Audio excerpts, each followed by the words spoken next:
મિત્રો, શ્રાવણ મહિનો હિન્દુ ધર્મમાં પવિત્ર માસ તરીકે ઓળખવામાં આવે છે. શ્રાવણ મહિનો મહાદેવને સમર્પિત છે. શ્રાવણ મહિનો ભગવાન શિવનો પ્રિય મહિનો પણ માનવામાં આવે છે. તેથી આ મહિનામાં આવતા તમામ સોમવારે ભગવાન શિવની વિશેષ પૂજા પણ કરવામાં આવે છે. શ્રાવણ મહિનો દેવોના દેવ ભગવાન શિવને સમર્પિત છે. શ્રાવણ મહિના દરમિયાન ભગવાન શિવની પૂજા કરવાની વિશેષ પ્રથા છે. હિન્દુ ધર્મમાં શ્રાવણ સોમવારના ઉપવાસની કથા ખૂબ જ પવિત્ર માનવામાં આવે છે. શ્રાવણ મહિનાનું ધાર્મિક મહત્વ ઘણું વધારે છે. 12 મહિનાઓમાં શ્રાવણ મહિનાની વિશેષ ઓળખ છે. આ સમયગાળામાં શિવ ભક્તો ભોલેનાથનું વ્રત રાખે છે, દાન કરે છે અને પૂજા કરે છે. આપણા પુરાણો અને શાસ્ત્રો અનુસાર શ્રાવણ માસ ભગવાન શિવની આરાધના માટે ખૂબ જ મહત્વનો છે. માતા પાર્વતીએ ભગવાન શિવને પામવા માટે કઠોર તપસ્યા કરી હતી અને શ્રાવણ મહિનામાં જ ભગવાન શિવે તેમને દર્શન પણ આપ્યા હતા. ત્યારથી ભક્તો એવું માને છે કે આ મહિનામાં ભગવાન શિવની તપસ્યા અને પૂજા કરવાથી ભગવાન શિવ જલ્દી પ્રસન્ન થાય છે. મિત્રો, હવે આપણે શ્રાવણના સોમવારની પ્રાચીન કથા સાંભળીએ, જે કથા સાંભળવાથી 84 લાખ યોની ટળી જાય છે. તો મિત્રો, આજની આ પવિત્ર કથા શરૂ કરતા પહેલા તમને વિનંતી છે કે આજની વિડીયોને લાઈક કરી શેર કરજો અને અમારી ચેનલને હજુ સુધી સબસ્ક્રાઇબ ના કરી હોય તો અત્યારે જ સબસ્ક્રાઇબ પણ કરી લેજો અને કોમેન્ટ બોક્સમાં સાચી શ્રદ્ધાથી હર હર મહાદેવ પણ જરૂર લખી દેજો, જેથી ભગવાન ભોલેનાથની કૃપા આપણા સૌ પર નિરંતર બની રહે. પ્રાચીન સમયમાં એક અમરાપુર નામના નગરમાં એક ધનિક વેપારી રહેતો હતો. તેમનો ધંધો દૂર દૂર સુધી ફેલાયેલો હતો. તે શેઠના ઘરે ધન સંપત્તિની કોઈ કમી ન હતી. આખા નગરના લોકો તે શેઠને ખૂબ માન આપતા. પરંતુ શેઠના ઘરે એક જ ખોટ હતી કે તેમને કોઈ પુત્ર ન હતો. આ કારણે શેઠ ખૂબ જ દુઃખી રહેતા. શેઠને હંમેશા એ ચિંતા સતાવતી કે મારા મૃત્યુ પછી મારો વ્યાપાર અને સંપત્તિ કોણ સંભાળશે. તે ધનવાન શેઠ ભગવાન શિવના ખૂબ મોટા ભક્ત હતા. રોજ ભગવાન શિવના મંદિરે જતા, પછી જ પોતાનું નિત્ય કામ કરતા અને દર સોમવારે ઉપવાસ રાખતા અને ભગવાન શિવની વિશેષ પૂજા કરતા. શેઠ દરરોજ મંદિરમાં જાય અને ભગવાન શિવની પ્રાર્થના કરે છે. તેમની સામે ઘીનો દીવો પ્રગટાવતા. એક દિવસ શેઠની ભક્તિ જોઈને દેવી પાર્વતીએ ભગવાન શિવને કહ્યું, હે પ્રાણનાથ, આ શેઠ કેટલા સમયથી તમારી ભક્તિ કરે છે, દર સોમવારે નિયમિત વ્રત અને પૂજા કરે છે. ભગવાન, તમે આ શેઠની ઈચ્છા પૂરી કરો. ભગવાન શિવે હસતા હસતા કહ્યું, હે દેવી પાર્વતી, આ જગતમાં દરેકને તેમના કર્મો અનુસાર ફળ મળે છે. આ શેઠ પણ પોતાના પૂર્વ જન્મના ફળ ભોગવી રહ્યો છે. તેમ છતાં પાર્વતીજી ભગવાન શિવની વાત સાથે સંમત ન થયા. તેમણે આગ્રહ કર્યો અને કહ્યું, પ્રાણનાથ, તમારે આ શેઠની ઈચ્છા પૂરી કરવી જ પડશે. માતા પાર્વતી જીદ કરવા લાગ્યા અને કહેવા લાગ્યા, હે પ્રભુ, આ શેઠ તમારો વિશિષ્ટ ભક્ત છે. સોમવારે તમારું વ્રત રાખીને નિત્ય પૂજા કરે છે. જમતા પહેલા હંમેશા તમને પહેલું ભોજન આપે છે. માટે તમારે આ શેઠને પુત્ર આપવો જ પડશે. ભગવાન શિવ માતા પાર્વતીનો આટલો આગ્રહ જોઈને કહેવા લાગ્યા, હું તમારી વિનંતી પર આ શેઠને પુત્ર થવાના આશીર્વાદ આપું છું. પરંતુ તેમના પુત્રની ઉંમર 16 વર્ષની જ હશે. શેઠનો આ પુત્ર અલ્પાયુ હશે, જે 16 વર્ષથી વધુ નહીં જીવી શકે. તે જ રાત્રે ભગવાન શિવે સ્વપ્નમાં શેઠને દર્શન આપ્યા અને પુત્રનું વરદાન આપ્યું.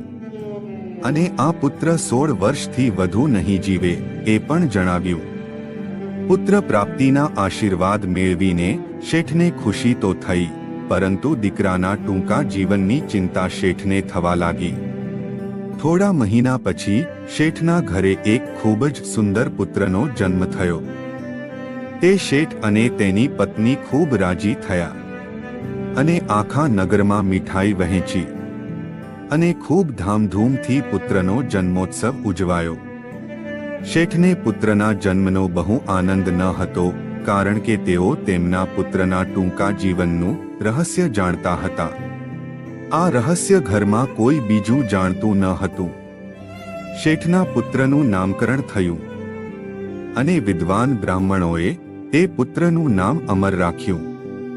ધીમે ધીમે સમય પસાર થવા લાગ્યો અને જોત જોતામાં અમર 12 વર્ષનો થઈ ગયો.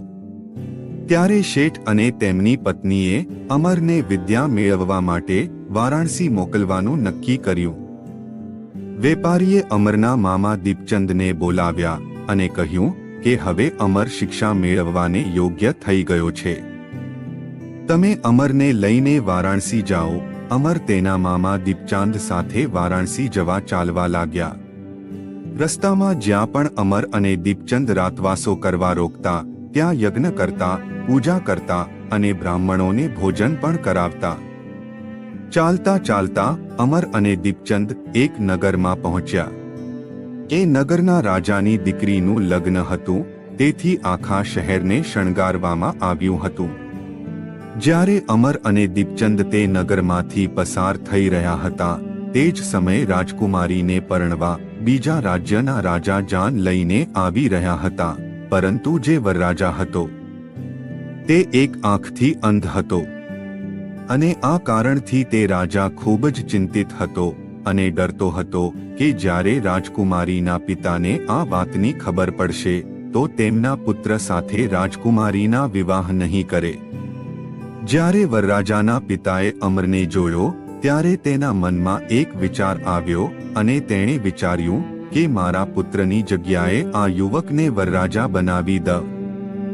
એકવાર લગ્ન થઈ જાય પછી હું આ યુવકને ખૂબ ધન આપીને છોડી દઈશ. આ અંગે રાજાએ દીપચંદ સાથે વાત કરી અને કહ્યું કે જો તમે મારી મદદ કરશો તો મારા પુત્રના લગ્ન થઈ જશે. મામા દીપચંદ અને અમર તે રાજાની વાત માની લે છે. અમર વરરાજા બનીને રથમાં બેસી જાય છે અને રાજકુમારી સાથે લગ્ન કરી લે છે. પછી જાનને વિદાય આપવામાં આવે છે અને નક્કી કર્યા મુજબ અમર તક જોઈને રાજકુમારીને છોડીને ચાલ્યો જાય છે. પણ અમર ખૂબ સત્યવાદી માણસ હતો.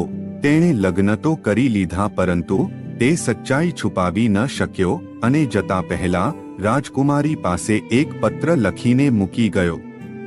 તેમાં લખ્યું હતું, હે રાજકુમારી ચંદ્રિકા, તે મારી સાથે લગ્ન કર્યા છે, પરંતુ હું તો વારાણસીમાં શિક્ષા મેળવવા જઈ રહ્યો હતો. હવે તારે જે યુવક સાથે રહેવાનું છે તે તો એક આંખે અંધ છે. હવેથી એ જ તારો પતિ છે. જ્યારે રાજકુમારી ચંદ્રિકા એ તે પત્ર વાંચ્યો ત્યારે તે આશ્ચર્યચકિત થઈ ગઈ, કારણ કે રાજકુમારી ચંદ્રિકા ખૂબ જ ધાર્મિક, પવિત્ર અને સત્યવાદી સ્ત્રી હતી. તે અમર સાથે ફેરા ફરી ચૂકી હતી, એટલે તેણે અમરને જ પોતાનો પતિ પરમેશ્વર માની લીધો હતો. આથી તે રાજકુમારી તરત જ રથમાંથી નીચે ઉતરી ગઈ અને પોતાના પિતા પાસે આવી ગઈ અને બધી હકીકત કહી સંભળાવી. આ તરફ અમર તેના મામા દીપચંદ સાથે વારાણસી પહોંચી ગયો અને શિક્ષા મેળવવા લાગ્યો. ધીમે ધીમે સમય પસાર થવા લાગ્યો અને હવે અમર 16 વર્ષનો થઈ ગયો હતો. અને અંતે તે દિવસ પણ આવી ગયો કે જ્યારે અમરનું આયુષ્ય પૂરું થવાનું હતું. તે દિવસે અમર વહેલી સવારે ઉઠી ગયો, નિત્યક્રમ મુજબ સ્નાન પૂજા વગેરે કર્યું અને બ્રાહ્મણોને ભોજન કરાવ્યું અને પુષ્કળ અન્ન અને વસ્ત્રોનું દાન કર્યું. અને રાત્રે બધા કામ પતાવીને અમર પોતાના ઓરડામાં જઈને સૂઈ ગયો. અને ભગવાન શિવના આશીર્વાદ મુજબ અમરનું પ્રાણ પંખેરું ઊંઘમાં જ ઉડી ગયું.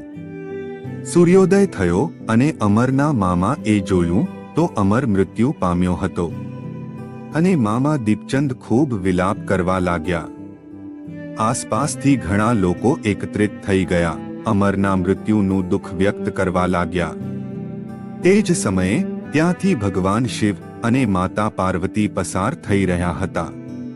રડવાનો અવાજ સાંભળીને માતા પાર્વતી થોડા દુઃખી થઈ જાય છે અને ભગવાન શિવને કહે છે, હે પ્રભુ, કૃપા કરીને આ યુવકને પુનઃ જીવિત કરો. તેના પરિવારનું રુદન અને દુઃખ હું સહન નથી કરી શકતી. ભગવાન શિવ કહે છે, હે દેવી પાર્વતી, આ એ જ ધનવાન શેઠનો પુત્ર છે જેને મેં 16 વર્ષનું આયુષ્ય આપ્યું હતું. હવે તેનો સમય પૂરો થઈ ગયો છે, તેથી તે મૃત્યુ પામ્યો છે. માતા પાર્વતીજી એ ભગવાન શિવને વિનંતી કરી કે હે પ્રાણનાથ, તમે આ છોકરાને જીવિત રાખો, નહીતર તેના માતા પિતા પુત્રનો વિયોગ સહન નહીં કરી શકે અને તે પણ મૃત્યુ પામશે. આ યુવકનો પિતા, તે ધનવાન શેઠ, તમારો અનન્ય ભક્ત છે. વર્ષોથી તમારી પૂજા પાઠ કરે છે, તમારું વ્રત કરે છે, ઉપવાસ કરે છે. ભગવાન શિવ માતા પાર્વતીની વાત ટાળી ન શક્યા અને અમરને પુનઃ જીવિત કર્યો અને 100 વર્ષનું આયુષ્ય પ્રદાન કર્યું. થોડી જ ક્ષણોમાં અમરે આંખો ખોલી અને પુનઃ જીવિત થયો. અમરને જીવતો જોઈને તેના મામા દીપચંદ ખૂબ જ પ્રસન્ન થાય છે. થોડા સમયમાં અમરની શિક્ષા પૂરી થઈ અને અમર તેના મામા સાથે પોતાના નગર જવા માટે ચાલી નીકળ્યો અને ચાલતા ચાલતા એ જ શહેરમાં આવી પહોંચ્યો જ્યાં અમરના લગ્ન થયા હતા. અમરે તે શહેરમાં પણ એક યજ્ઞનું આયોજન કર્યું હતું. રાજા ત્યાંથી પસાર થઈ રહ્યો હતો. યજ્ઞનું આયોજન થતું જોઈ રાજા તરત જ યજ્ઞમાં જાય છે અને અમરને જુએ છે.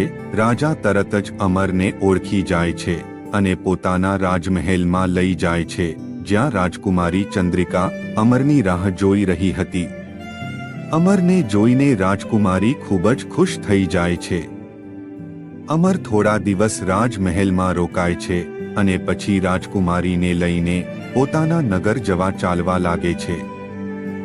રાજા પોતાની પુત્રી અને જમાઈને ખૂબ જ ધન સંપત્તિ, હાથી, ઘોડા આપીને વિદાય આપે છે અને મોટા સૈનિકોના કાફલા સાથે અમર પોતાના ઘર તરફ આગળ વધવા લાગે છે. અમર પોતાના નગરની બહાર પહોંચી ગયો અને તેણે પોતાના ઘરે સંદેશો મોકલ્યો કે હું નગરની બહાર તમારી પુત્રવધૂને લઈને તમારી રાહ જોતો ઊભો છું.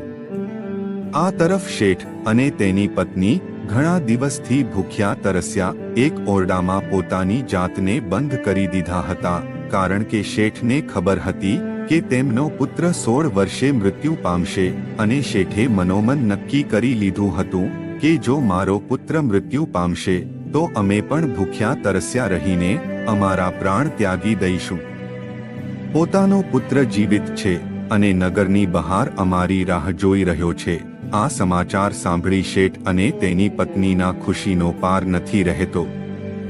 શેઠ અને તેની પત્ની ઝડપથી અમર પાસે પહોંચી જાય છે અને અમરને જોઈને ખૂબ ખુશ થાય છે અને સાથે એક રાજકુમારીને પોતાની પુત્રવધૂ તરીકે મેળવીને શેઠ આનંદથી ભાવ વિભોર બની જાય છે અને ભગવાન શિવનો હાથ જોડીને આંખોમાં આંસુ સાથે આભાર વ્યક્ત કરવા લાગે છે.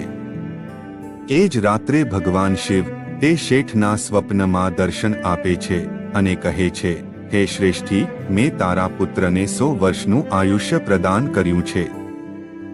તે હંમેશા સાચી શ્રદ્ધાથી મારી ભક્તિ કરી છે. તે સાચી શ્રદ્ધા અને ભાવપૂર્વક કરેલા સોમવારના વ્રત કરવાના કારણે હું તારાથી ખૂબ જ પ્રસન્ન છું. આમ કહીને ભગવાન અંતર્ધાન થઈ જાય છે અને શેઠ અને તેનો પરિવાર સુખેથી જીવન પસાર કરવા લાગે છે. મિત્રો, શાસ્ત્રોમાં પણ લખ્યું છે કે જે સ્ત્રી પુરુષો સોમવારનું વ્રત રાખે છે તેમની બધી મનોકામનાઓ પૂર્ણ થાય છે અને સોમવારના વ્રતની કથા સાંભળવા માત્રથી વ્રત કર્યાનું ફળ પ્રાપ્ત થાય છે. તો મિત્રો, આશા છે કે આજની વિડિયો તમને જરૂર પસંદ આવી હશે. તો મિત્રો, આજની વિડિયો સારી લાગી હોય તો વિડિયોને લાઈક કરી વધુમાં વધુ શેર કરજો તથા અમારી ચેનલ પર પહેલીવાર આવ્યા હોય તો ચેનલને સબસ્ક્રાઇબ પણ જરૂરથી કરી લેજો. જય શ્રી કૃષ્ણ. હર હર મહાદેવ.